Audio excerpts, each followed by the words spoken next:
Now, when I was a kid, I always wanted to be a magician. And I remember begging my dad to take me down to the Yogi Magic Shop in Baltimore, Maryland, on Charles Street. That's where I'm from, Baltimore originally. And see, in the country, they have these places. There's very few, maybe only a handful, called magic shops. If there's any Harry Potter fans, it's like going to Diagon Alley. That's where magicians go to buy their professional magic tricks. And I begged my dad to take me down there when I was about 10 years old, buy me this professional magic prop. And he did. It was $45. He bought it for me, and this is it right here. The very prop. It's just simply a gray paper bag, but it was called the Dream Bag. And I was so excited to get this prop. Let me explain to you how it happened. I did my very first magic show in the living room. I was about 10 years old, for Mom, Dad, Grandma, the relatives, everybody. And I got to debut the Dream Bag. I'm going to show you guys what I did. Very first magic show. I showed the bag to the audience, but it was empty. And then I snapped my fingers, waved my hand over the Dream Bag, just like this, reached down inside, and lo and behold,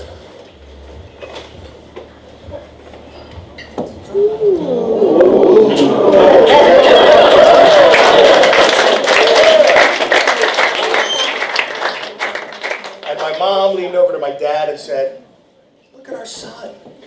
He's a performer. So cool." Then I showed the Dream Bag empty again, as per the instructions. Snapped my fingers, waved my hand over the bag, and yet again, when I reached into the Dream Bag, lo and behold, another box of flowers.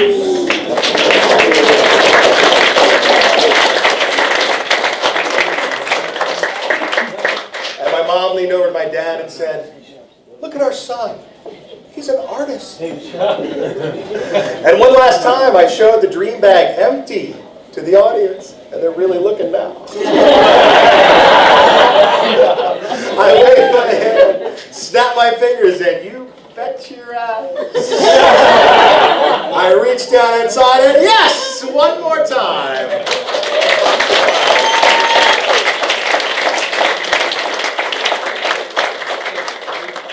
And my dad leaned over to my mom and said, "Look at our son. He's gay."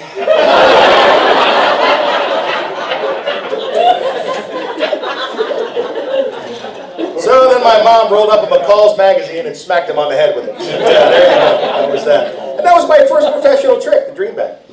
Then I graduated. Thank you. I graduated in card tricks. I want to show you a card trick. This is a card trick done with an absolutely ordinary, unprepared deck of cards. You can purchase at any magic store. I'm going to take them out of the box. These are actually invisible cards. You can't see them, but they're really there. Okay, shuffle these up. And what is your name, sir? Pedro. Pedro, excellent. Pedro, reach in there, take a card out, any card that you like. Very good. Look at it and memorize it. Show it to everybody. The scary part is they're all looking. Now, Pedro, concentrate. I'll read your mind. Concentrate on your card. Is it the Ace of Spades? Yeah. Yeah? No shit. That's actually fun. That's it. Thank you. Good night.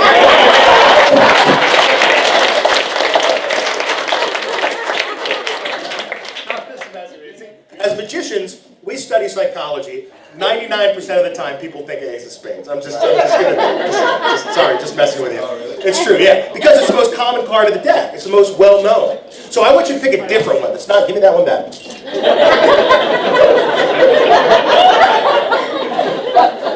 I want you to make it harder on me. Don't pick, let's see, okay, here's the ones I always pick. The Joker, the Ace of Spades, the Queen of Hearts. Okay. Pick something different. Something I could never guess. Look at it.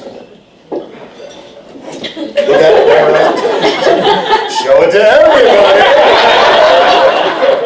Well, they're not looking this time. Okay, now I want you to take that card, whatever it is. I'm going to ask you in a minute, but not now. I want you to flip that card backwards so it's reversed. These are all face up. You put yours face down. Very good. And I'm going to take the cards, put them back inside the box. Good. And we'll seal up the box. Hold out your hand for me like this, and I'm going to leave the cards right there. Okay? Now, in about 10 seconds, the invisible cards are going to become visible. Okay? 10 seconds from now. That's my invisible watch. I got it the same place I got the cards. By the way, if anybody wants to buy an invisible watch, I'll be selling them after the show.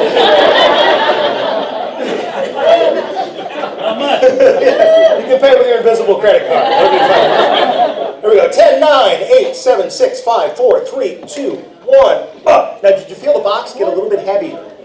No? Oh, thanks for working with me. Great. If we look inside, we'll notice all of the invisible cards have now become visible. But not only have the cards become visible, so is my watch.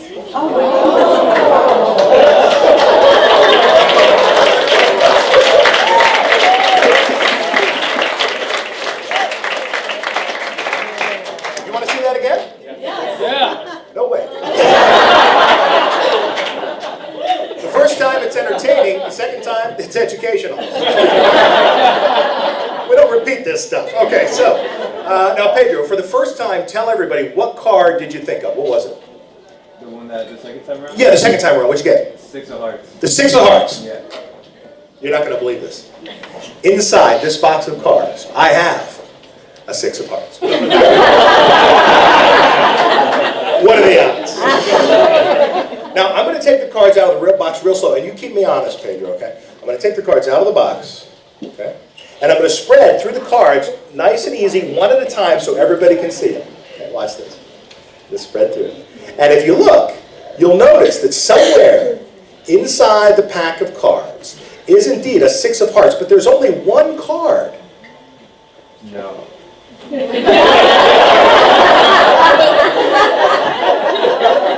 Yes. Only one card that you left backwards. Wow. Wouldn't it be amazing?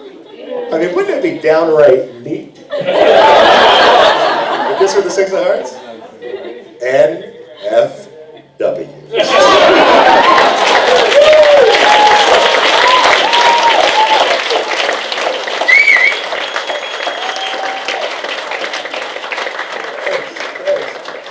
Now, I'd like to actually borrow something right now so that you know what I'm about to do is completely legitimate. I'd like to actually borrow a ring. Does anybody have a ring that I can borrow? I promise I'll give it back. Do you have a ring I could use? Oh, that's awesome. Oh, cool. That's a nice one. And what is your name? Cat. Everybody give Cat a big round of applause. Now, Cat, if anything happens to your ring, you can have this beautiful 3-carat ring.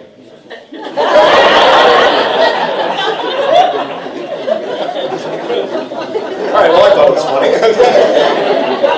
And I'll tell you what, if anything happens to the ring, you can also have the keys to my car. Keep them inside this fancy case. What kind of car? It's a neon. Yeah, it's real small. You know why they call it a neon? Because when you get out, you hit your neon this, you hit your neon that. Okay, that is your ring, right? Okay, watch this real close. I'm just going to blow the magical laser breath on the ring, and it will disappear. Watch this. It's unbelievable. Here we go.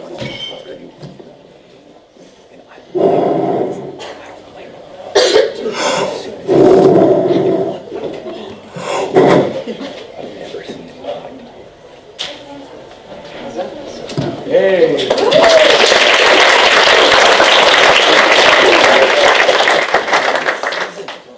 Now, the ring has disappeared.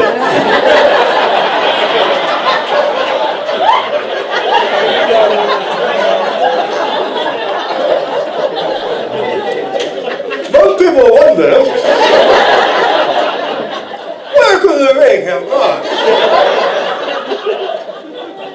It's a mystery.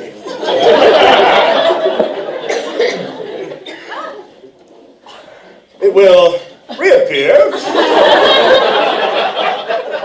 tomorrow morning, right after coffee. I'm just kidding. Actually, that ring has disappeared and reappeared back on your finger. That would be good, though, wouldn't it? That'd be like, whoa. That's some Chris seem to get up in here.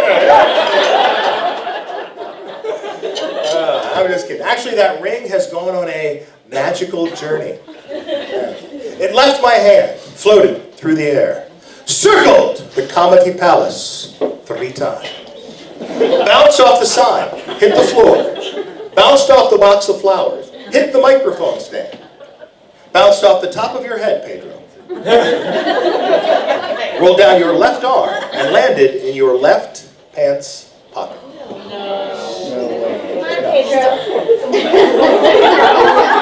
But it didn't stop there.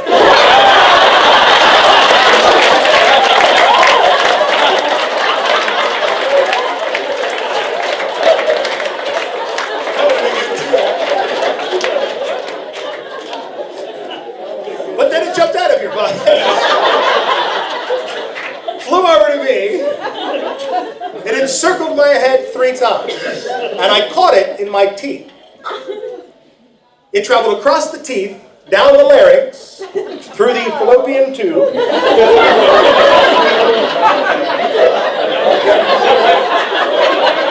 Science, it's technical.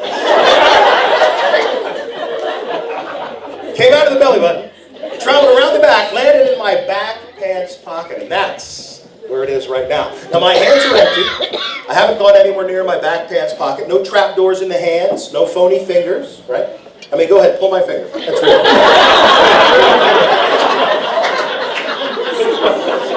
Grandpa used to get me with that trick all the time.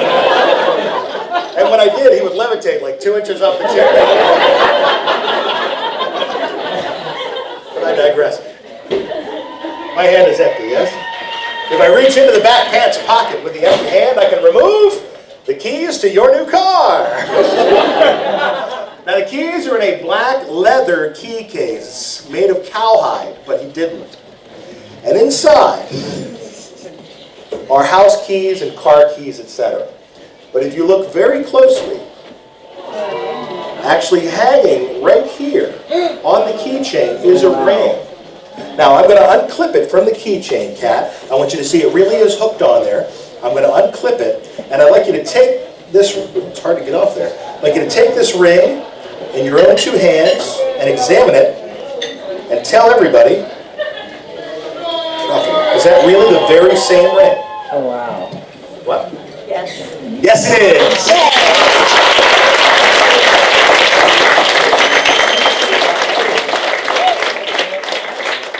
The stones are different, but it's the same ring. That's what's important. All right, so you know what? I think Pedro did such a good job. You want to help me with this one? Everybody give Pedro a big round of applause. There you go. Thanks for coming up. Thanks for coming. We're going to have some fun. So, Pedro, they're bringing back a lot of these game shows. You like game shows? Yeah, they're bringing back You Bet Your Life. They're bringing back You Bet Your Wife. All the game shows. But the one that I like they're going to bring back is called Fear Factor. You ever heard of that one? Yeah, it's cool. But I'm going to pitch it to the network, but I'm going to up it a notch. And instead of Fear Factor, I'm going to call it Death Factor. I think it's got like more of a vibe to it. Now, I did this a couple times as an experiment. The first guy I had up on stage helped me. I had him put his hand in a jar of Black Widow spiders. Right? Second guy I had up, he actually jumped out of a perfectly good airplane without a parachute. Third guy had to actually make out with all the ladies from The View. So far, we've had no survivors in the game show. But today we're going to try something different with you. This is going to be, and I'm nervous, this is my first time doing this, but we're going to give it a shot. I have here a bag, and inside the bag are 4 solid steel knives, okay? I picked you because you look like you might be familiar with knives. And take a knife, check it out, make sure it's real. Check out that one, make sure it's real. Just make sure the blade is solid, make sure it's made of metal. Make sure that if you were to take that thing and jam it into my chest, it would hurt, okay? You got it? Oh, you are a professional. I picked the wrong part of San Diego to come to this one. So do me a favor, once you're satisfied, drop the knives in the bag, handle first. Handle first. 1, 2, 3, 4. So those are solid, yes? Yeah. All right, we're going to mix these around. Good. Now, while you were examining the knives, you may have noticed, ouch, evidence of epoxy and glue and tape. That's because I made those knives myself. And I made them to look exactly like this phony baloney stage knife. Check this out, watch. Isn't that fun? You can do all kinds of fun stuff with this, like this.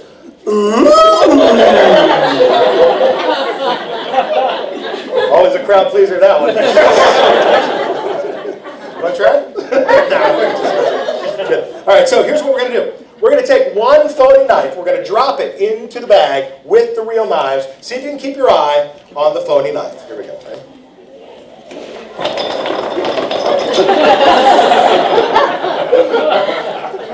Ladies and gentlemen, the name of this game we're going to play right now is called Grab and Stab.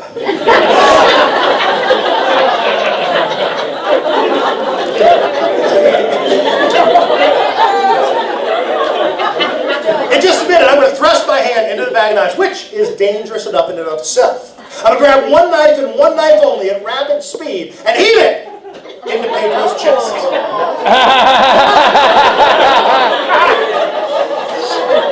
I'll be moving so rapidly and at such speed that should I fail to grab the phony knife, there'll be nothing I can do to stop myself. So I'll take my applause now. I was kidding. I just wanted to see if you liked it. Okay, now, it's my first time. I'm a little nervous, so how about a blindfold? Blindfold? Yeah? Yeah. This will make me feel much better.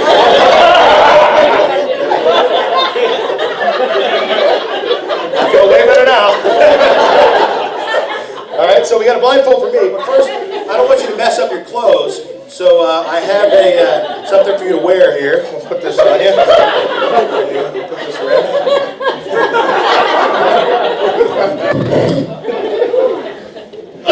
I lied, it's not my first time. It's actually my 1, 2, 3, 4, this will be my 5th time.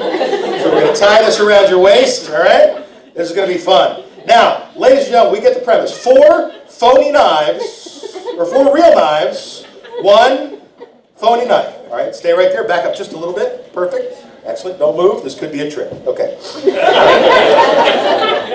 right. I will now thrust. Great. My mom gave me more cord than this. Okay.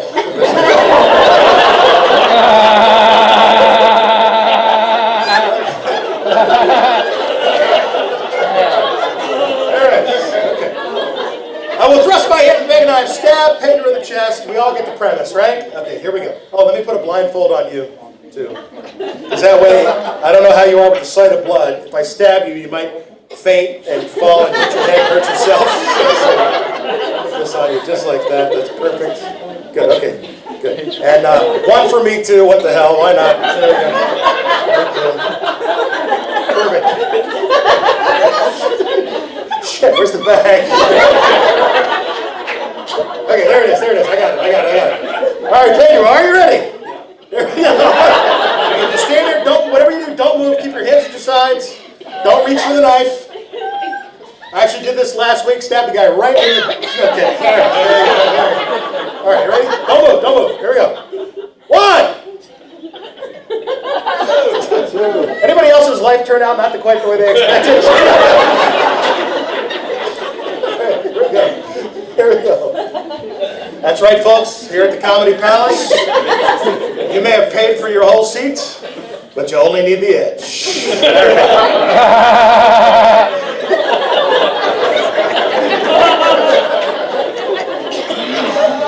I know this is so ending up on YouTube. All right, here we go.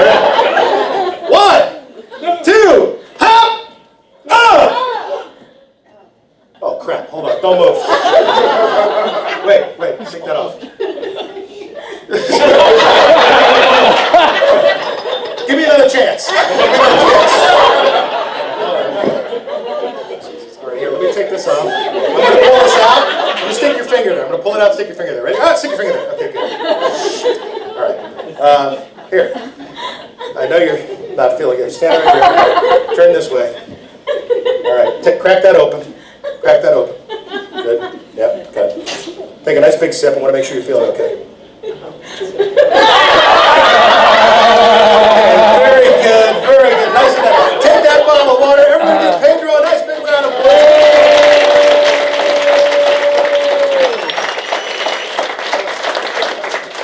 In case you didn't see that over there, it squirted water out of it. Good, okay, there you go. All right. We always like to work work for all the angles in the room. That's good. Okay. All right, well, we don't have much time left, so folks, you guys want to see one more? Yeah! All right, so before I go, I do want to do one more for you. It's been really my pleasure to come out here at the old Comedy Palace and entertain you guys. So before we do this, I just want to do one more, excuse me a second, because magic is the kind of thing that you can't see the skill. Excuse me.